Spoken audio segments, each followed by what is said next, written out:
Hello, Pranjali. Welcome to EduTap. And hello. first of all, many congratulations for your selection. Thank you so much. So, Pranjali, now अगर मैं आपसे बात करूं तो कैसा लग रहा है फिर after selection? It feels it feels very happy कि फाइनली कि सिलेक्शन हो गया है। तो it's a very good feeling या। फाइनली मतलब मेहनत का फल मिल चुका है, राइट? हाँ जी, हाँ जी। चलिए। तो प्रांजलि, जैसे कि आपकी अभी हाल ही में सिलेक्शन हुई है, रिजल्ट आया है, राइट? हम्म हम्म तो आज हम आपसे कुछ बात करेंगे आपकी जर्नी के रिगार्डिंग, आपकी जो भी हम्म आपकी स्ट्रेटजी रही एग्जाम को लेकर। हम्म हम्म आप इससे पहले मतलब कौन कौन से और एग्जाम्स आपने दिए, तो वो सारी चीजें आज हम आपसे बात करेंगे। हम्म तो प्रांजलि, सबसे पहले मैं आपके बारे में जानना चाहूंगा, आपका एजुकेशन बैकग्राउंड, फैमिली बैकग्राउंड, कहाँ से आप बिलोंग करते हैं? हम्म। मेरा नाम प्रांजलि धम्मचक्र है। मैं रायपुर छत्तीसगढ़ में रहती हूँ। और प्रेजेंटली मैं यहीं पर as a tax assistant income tax department में हूँ। एजुकेशन में मैंने ग्रेजुएशन किया है इंजीनियरिंग इलेक्ट्रॉनिक्स एंड टेलीकम्युनिकेशन। वो भी मैंने छत्तीसगढ़ भिलाई से ही किया है। उसके बाद मैंने जेएनयू से मास्टर्स किया है इंटरनेशनल रिलेशंस में। फिर मैंने एमफिल किया है चाइनीज स्टडीज में। उसके बाद 3 साल के अराउंड मैंने जीएसटी में एज अ टैक्स असिस्टेंट काम किया और अभी मैं इनकम टैक्स में हूँ। और ओके। हम्म। तो आपने सिविल सर्विसेज का प्रिपरेशन करना कब शुरू करा था?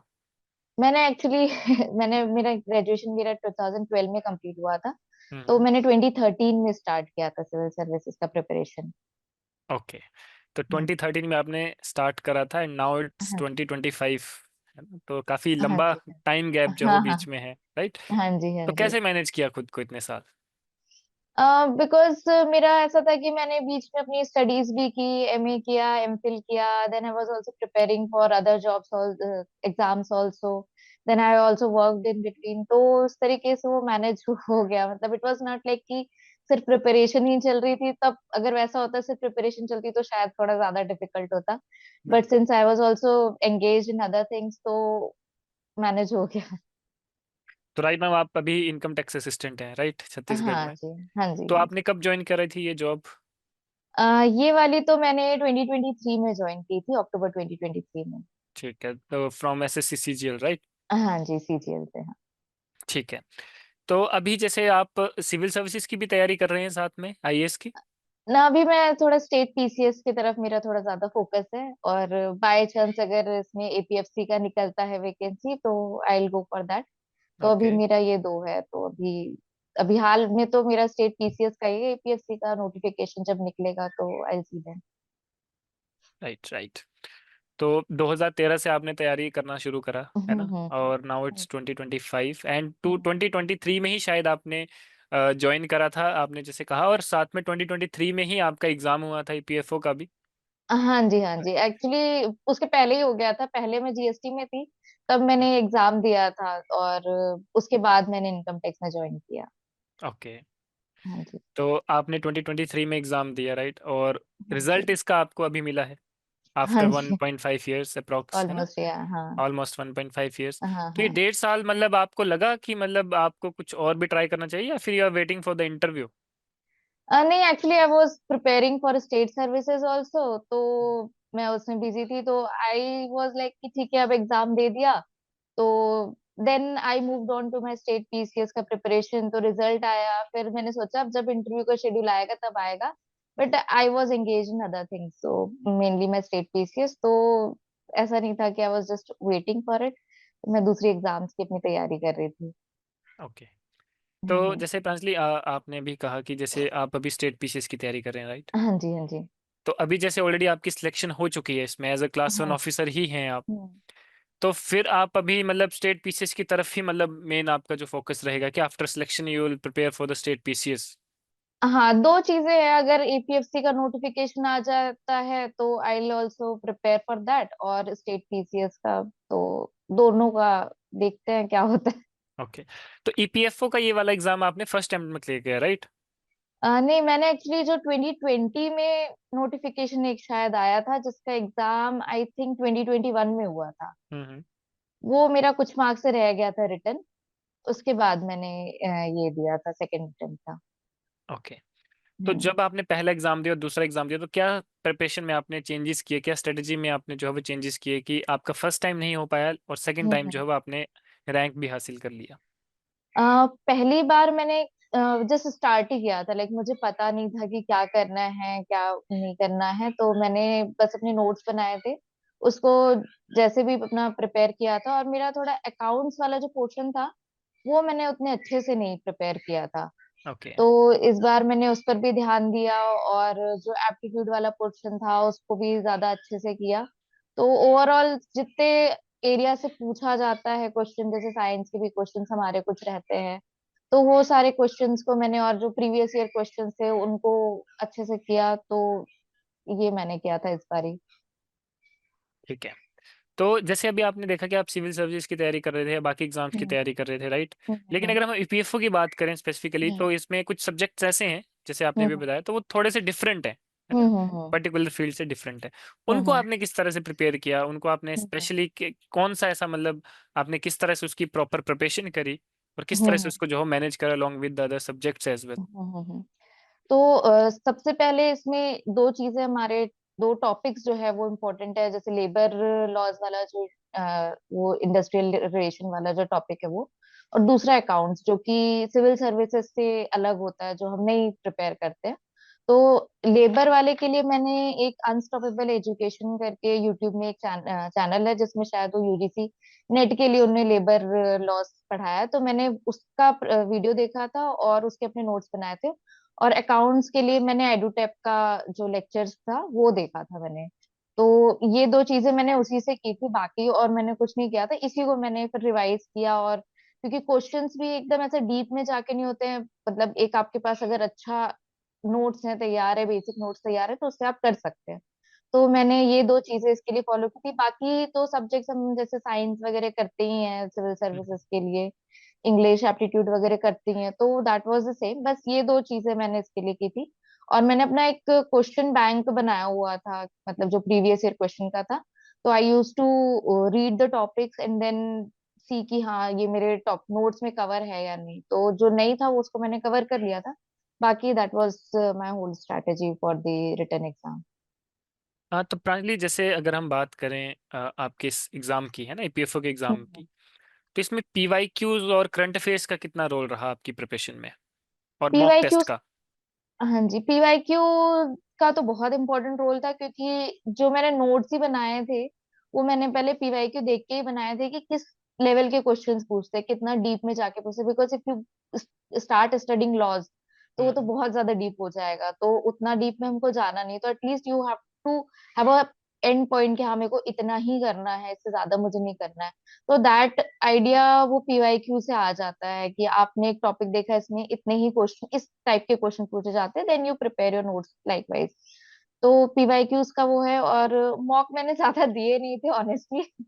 मैंने पीवाईक्यू ही ज्यादा किए थे, तो मॉक मैंने उतना दिया नहीं था। But PYQ is definitely starting point कि आपको पता रह चलेगा कि आपको क्या पढ़ना है, किस लेवल का पढ़ना है, कहाँ तक के पढ़ना है। ठीक है। तो प्राची, जैसे कि आपने 2013 में आपने तैयारी करना शुरू करा था and hmm it's been 12 years, है ना? तो हम्म इस बीच क्या होता है कि एज अ गर्ल, जैसे आप अगर हम बात करें, आप एक लड़की हैं, तो आप जैसे बहुत सी ऐसी लड़कियां हैं जो अभी प्रिपरेशन हम्म करती हैं, 2-3 साल वो प्रिपरेशन करती हैं, नहीं होता है, और फिर मतलब घर वालों का उनका प्रेशर रहता है, शादी का प्रेशर रहता है ना, बहुत सी चीजें हम्म। होती हैं। तो आपने भी वो चीजें फेस करी और किस तरह से आपने उस चीजों को जो है वो डील करा? Actually thankfully my family is very supportive regarding this. तो मेरे फैमिली से मुझे ये प्रेशर नहीं था कि you have to get married, you have this many years, आप इतने ही साल तक प्रिपरेशन कर सकते हो, ऐसा उनका नहीं था। और उनके हमेशा से ये था कि हाँ एजुकेशन में भी आपको जितना जहां तक के आप जा सकते हो, जैसे मैंने पोस्ट ग्रेजुएशन किया, एमफिल किया, तो देयर वाज नो सच बाउंडेशन कि आप ने इतना नहीं करना है, आपको इतना ही टाइम है। तो वो एक बहुत ही पॉजिटिव कह सकते हैं कि एक प्रिविलेज था मेरे लिए, जो बहुत सारे लोगों को नहीं होता है वो प्रिविलेज। तो hmm that was one privilege to me कि हाँ मैं इस एटलीस्ट ये प्रेशर से तो मैं, मुझे नहीं झेलना पड़ा ये प्रेशर। बट या it's very difficult for those girls who face this pressure.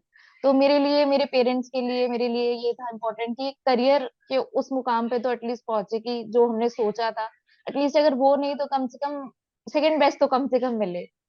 तो दैट वाज माय मोटिवेशन कि keep going until you at least achieve your goal. बढ़िया बढ़िया। सो प्रांजलि, जैसे कि आपने एग्जाम दिए, ठीक है, आपने सीजीएल का हम्म एग्जाम जो है वो क्वालिफाई किया और हम्म आप ऑलरेडी सर्विस में हैं, है ना? तो हम्म सर्विस में रहते हुए, एज अ जॉब में रहते हुए, आपने किस तरह से अपने एग्जाम को जो है वो मतलब उसकी प्रिपरेशन को जारी हम्म रखा और किस तरह से हम्म उसको और अच्छे से जो है वो मतलब करा, सो दैट कि हम्म आपका एग्जाम जो है वो ऑलरेडी क्लियर हो चुका है? हम्म तो आपने वो कैसे किया? आई थिंक जब आप जॉब में होते हो तब आपके लिए कंसिस्टेंसी इंपॉर्टेंट होती है। अब भले ही आप वो 2 घंटा कर सकते हैं, 3 घंटे की consistency, but you have to be consistent every day. तो मैं जो ऑफिस जाने के पहले मुझे 2 घंटे जो भी मिल जाते थे तो उसमें आई यूज टू स्टडी।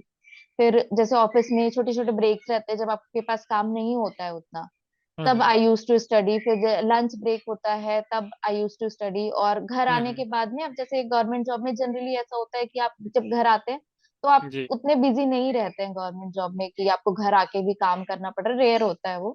तो घर आने के बाद जो टाइम होता था that I use to utilise for my studies. तो काफी टाइम मिल जाता था, इतना कम से कम 5-6 घंटे तो मिल जाते थे टोटल मिला के। तो हम्म। आई थिंक उतना अगर आप डेली बेसिस पर कर रहे हैं, कंसिस्टेंटली कर रहे हैं, तो I think it's sufficient for any exam. जैसे प्रांजलि, अगर हम बात करें तो आज के, अगर हम एस्पिरेंट्स की बात करें जो अभी जस्ट हम्म कॉलेज पास आउट हैं या फिर जो अभी हम्म फाइनल ईयर में है ना, तो मेनली आज के एस्पिरेंट्स क्या करते हैं कि दो तीन अगर उनके अटेम्प्ट्स हो गए और वो सक्सेस नहीं ले पाए तो वो गिव हम्म अप कर जाते हैं, है ना? हम्म।